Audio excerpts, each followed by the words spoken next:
Okay, അപ്പോൾ കഴിഞ്ഞ വീഡിയോയിൽ നമ്മൾ 2 ക്വസ്റ്റ്യൻസ് പറഞ്ഞിട്ടാണ് അവസാനിപ്പിച്ചിരുന്നത്, നിങ്ങളോട് ആൻസർ ചെയ്യാൻ പറഞ്ഞിട്ട്. സോ അതിൻ്റെ ആൻസർ ഡിസ്കസ് ചെയ്തുകൊണ്ട് നമുക്ക് തുടങ്ങാം. അപ്പോൾ ഫസ്റ്റ് ക്വസ്റ്റ്യൻ എന്തായിരുന്നു? In which year the modern Indian university got established? Modern Indian universities എന്ന് പറയുമ്പോൾ ഏതൊക്കെയാണ് ആദ്യം വരിക? നമ്മുടെ മദ്രാസ് യൂണിവേഴ്സിറ്റി വരും, അതുപോലെ തന്നെ നമ്മുടെ കൊൽക്കത്ത യൂണിവേഴ്സിറ്റി ഉണ്ട്, ആൻഡ് നമ്മുടെ ബോംബെ യൂണിവേഴ്സിറ്റി. സോ ഇത്രയും യൂണിവേഴ്സിറ്റി ആണ് നമ്മുടെ ഈ ഒരു മോഡേൺ ഇന്ത്യൻ യൂണിവേഴ്സിറ്റി എന്ന് പറഞ്ഞിട്ടുള്ള ഒരു ബ്രാക്കറ്റിൽ വരിക. ആൻഡ് അത് തുടങ്ങിയിട്ടുള്ള വർഷം എന്ന് പറയുന്നത് 1857 1854 നമ്മുടെ വുഡ്സ് ഡിസ്പാച്ച് ഉണ്ടായിരുന്നു. 1854 വുഡ്സ് ഡിസ്പാച്ചിന്റെ ഭാഗമായിട്ട് കേട്ടോ, അതായത് വുഡ്സ് ഡിസ്പാച്ചിന്റെ ഒരു ബാക്കി ഭാഗമായിട്ടാണ് എന്ത് ചെയ്തിട്ടുള്ളത്? 1857 നമ്മൾ മോഡേൺ ഇന്ത്യൻ യൂണിവേഴ്സിറ്റീസ് തുടങ്ങിയിട്ടുള്ളത്. സോ ഫസ്റ്റ് ക്വസ്റ്റ്യന്റെ ആൻസർ വരുന്നത് ഓപ്ഷൻ നമ്പർ ബി ആണ്. ആൻഡ് അടുത്ത് നമ്മൾ നോക്കുകയാണെങ്കിൽ which of the following is termed as Magna Carta of English education in India? അധികം എക്സ്പ്ലനേഷൻ ഒന്നും ആവശ്യമില്ല. Magna Carta of English education ഏതാണ്? വുഡ്സ് ഡിസ്പാച്ച് ആണ്. So Magna Carta of English education in India എന്ന് പറയുന്നതിന്റെ ആൻസർ വുഡ്സ് ഡിസ്പാച്ച് ആണ്. ഇനി നമുക്ക് വേറെ കുറച്ച് ക്വസ്റ്റ്യൻസ് ഡിസ്കസ് ചെയ്യാം. ഈ ക്വസ്റ്റ്യൻസ് ഞാൻ ഡിസ്കസ് ചെയ്യാന്ന് പറയുമ്പോൾ അതിന്റെ ആൻസറും നമ്മൾ ഡീറ്റെയിൽ ആയിട്ട് ഡിസ്കസ് ചെയ്യുന്നുണ്ടാവും.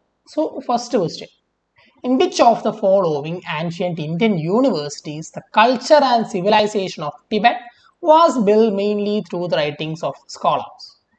ക്വസ്റ്റ്യൻ കുറച്ച് ലെങ്തി ആണെന്നേ ഉള്ളൂ, സംഭവം സിമ്പിൾ ആണ്. ഇതിലേത് ഇന്ത്യൻ യൂണിവേഴ്സിറ്റി ആണ് നമുക്ക് ടിബറ്റൻ, അതായത് ടിബറ്റൻ സ്കോളേഴ്സിന്റെയും അതുപോലെ തന്നെ ടിബറ്റൻ റെക്കോർഡ്സ് എന്നൊക്കെ നമുക്ക് മനസ്സിലായിട്ടുള്ളത് ഏത് യൂണിവേഴ്സിറ്റി ആണ് എന്നാണ് ചോദ്യം. സോ നമുക്ക് ഇതിന്റെ ആൻസർ വരുന്നത് എന്താണ് നോക്കാം. ഓപ്ഷൻ ബി, വിക്രംശിലയാണ് ഇതിന്റെ ആൻസർ ആയിട്ട് വരിക. സോ വിക്രംശിലയുടെ എക്സ്പ്ലനേഷൻ ഇവിടെ കൊടുത്തിട്ടുണ്ട്. വിക്രംശില എന്ന് പറയുന്നത് കിങ് ധർമ്മപാലയാണ് ഫൗണ്ട് ചെയ്തിട്ടുള്ളത്. സോ ആരാണ് വിക്രംശിലയുടെ ഫൗണ്ടർ എന്ന് ചോദിച്ചു കഴിഞ്ഞാൽ കിങ് ധർമ്മപാലയാണ് വരിക. ആൻഡ് ടൈം നോക്കിക്കോളാം, 8th സെഞ്ചുറി ആണ് കേട്ടോ. ചോദ്യങ്ങൾ അങ്ങനെയൊക്കെ വരാറുണ്ട്. സോ വിക്രംശില ഏത് വർഷം അല്ലെങ്കിൽ ഏത് ആ ഒരു സെഞ്ചുറിയിലാണ് ഫോം ചെയ്തത് അല്ലെങ്കിൽ സ്റ്റാർട്ട് ചെയ്തിട്ടുള്ളത് ചോദിച്ചെങ്കിൽ 8th സെഞ്ചുറിയിലായിരുന്നു വിക്രംശില നിലനിന്നിരുന്നത്. ആൻഡ് ഇവിടുത്തെ മെയിൻ എന്ന് പറയുന്നത് ബുദ്ധിസ്റ്റ് ലേണിംഗ് ആയിരുന്നു. പണ്ടത്തെ ആൻഷ്യൻ ഇന്ത്യൻ എല്ലാ യൂണിവേഴ്സിറ്റീസും തന്നെയാണ് ബുദ്ധിസ്റ്റ് ലേണിംഗ് ആണ്. സോ നിങ്ങൾ കാണാപ്പാടം പഠിക്കേണ്ട ആവശ്യമൊന്നുമില്ല, ജസ്റ്റ് മനസ്സിൽ വെച്ചാൽ മതി. ആൻഷ്യൻ ഇന്ത്യൻ ഏത് യൂണിവേഴ്സിറ്റി എടുത്താലും അവിടെ ബുദ്ധിസം പഠിപ്പിച്ചിട്ടുണ്ടായിരിക്കും. ആൻഡ് വിക്രംശിലയിലെ മെയിൻ എന്ന് പറയുന്നത് ടിബറ്റൻ സോഴ്സ്, അതായത് വിക്രംശില നമ്മൾ മെയിൻ ആയിട്ടും കേട്ടിട്ടുള്ളത് എന്തിലൂടെയാണ്? ടിബറ്റൻ സോഴ്സിലൂടെയാണ് വിക്രംശിലയെ പറ്റി നമ്മൾ അറിഞ്ഞിട്ടുള്ളത്.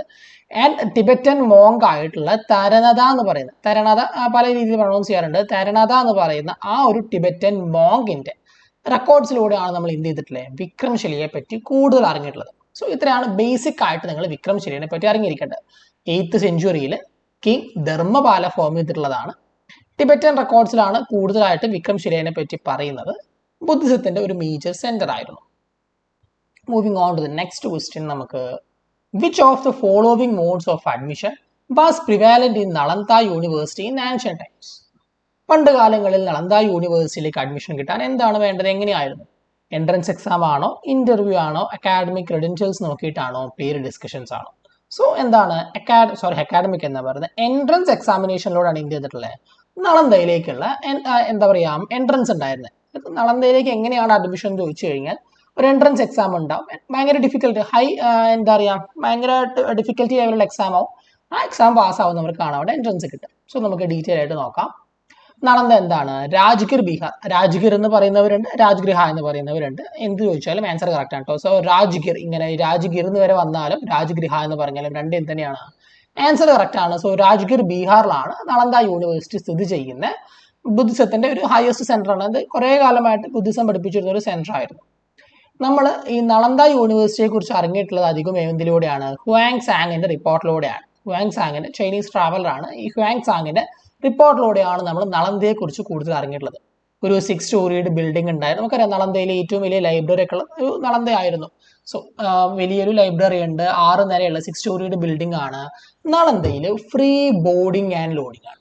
അതായത് നളന്ദയിൽ ഫുഡ് ആൻഡ് അക്കോമഡേഷൻ, ഒരു കുട്ടിക്ക് അഡ്മിഷൻ കിട്ടിക്കഴിഞ്ഞാൽ ആ കുട്ടിയുടെ താമസം, ഭക്ഷണം എല്ലാം ഫ്രീ ആയിരുന്നു.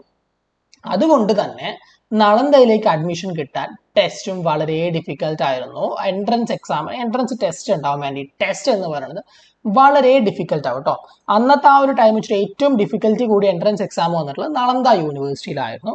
ആൻഡ് ബെനിഫിറ്റ് എന്താണെന്ന് വെച്ച് കഴിഞ്ഞാൽ ഈ ഒരു എക്സാം നിങ്ങൾ പാസ്സായാൽ ഫുഡ് അക്കോമഡേഷൻ എല്ലാ കാര്യങ്ങളും ഫ്രീ ആയിരുന്നു. സോ അതാണ് നളന്ദ യൂണിവേഴ്സിറ്റി. ദെൻ അടുത്ത ക്വസ്റ്റ്യൻ നോക്കാം. The ancient Indian university known as the chief center of advanced and specialized studies in ന്യായ അഥവാ ലോജിക്. ലോജിക് എന്ന് പറയുന്ന സബ്ജക്റ്റിന് ഏറ്റവും കൂടുതൽ ഇമ്പോർട്ടൻസ് കൊടുത്ത യൂണിവേഴ്സിറ്റി ഏതാണ് എന്നാണ് ചോദ്യം. സോ ലോജിക് അഥവാ രണ്ടും ഒന്ന് തന്നെയാണ് കേട്ടോ. ന്യായ എന്നുള്ളതിന്റെ വേറെ പേരാണ് ലോജിക്. സോ ന്യായ ഫിലോസഫിക്ക് അല്ലെങ്കിൽ ന്യായത്തിന് ഏറ്റവും കൂടുതൽ ഇമ്പോർട്ടൻസ് കൊടുത്തുള്ള മിഥില യൂണിവേഴ്സിറ്റി ആണ് കേട്ടോ. ഓപ്ഷൻ നമ്പർ 2 മിഥില യൂണിവേഴ്സിറ്റി ആണ് ഇതിന്റെ ആൻസർ ആയിട്ട് വരിക. സോ നമുക്ക് കൂടുതലായിട്ട് നോക്കാം. Mithila was made conspicuous contributions in the realm of severe and scientific subjects. മെയിനായിട്ട് ലോജിക് അതുപോലെ തന്നെ സയന്റിഫിക് സബ്ജക്റ്റുകളായിരുന്നു. ബുദ്ധിസം എല്ലാ യൂണിവേഴ്സിറ്റിയും പഠിപ്പിക്കട്ടോ.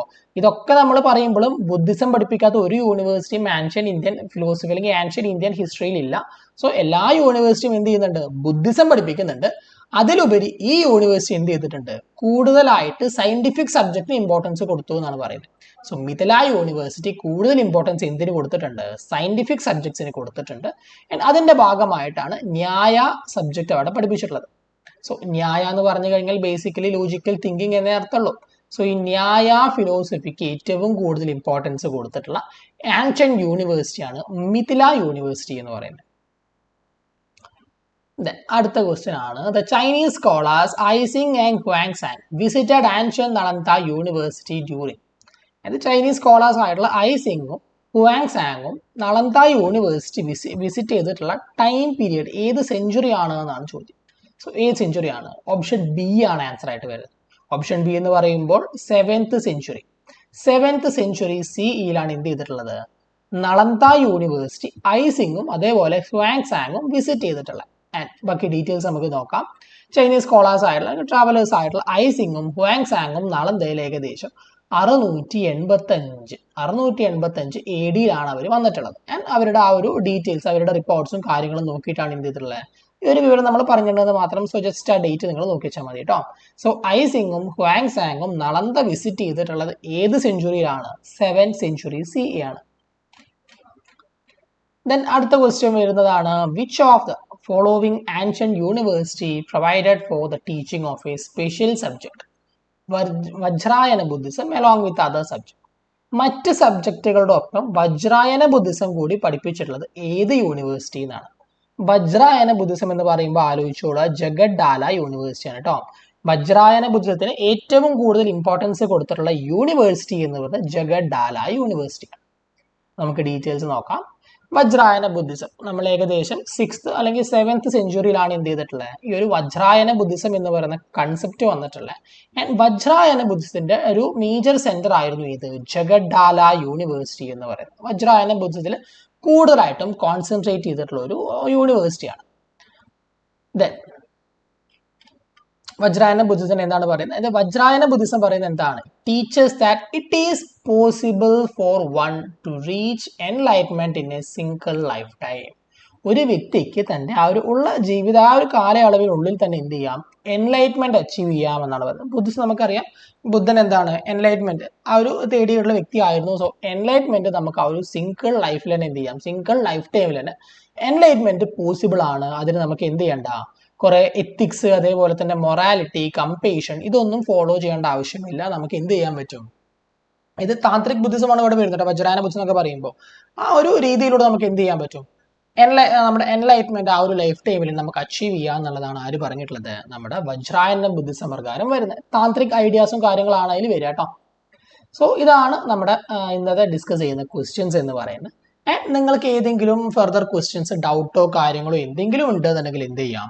കമന്റ് സെക്ഷനിൽ അറിയിച്ചാൽ മതി. ആ ഒരു ഏരിയയിൽ നമ്മൾ എന്ത് ചെയ്യും? വീഡിയോസ് ചെയ്യുന്നുണ്ടാവും.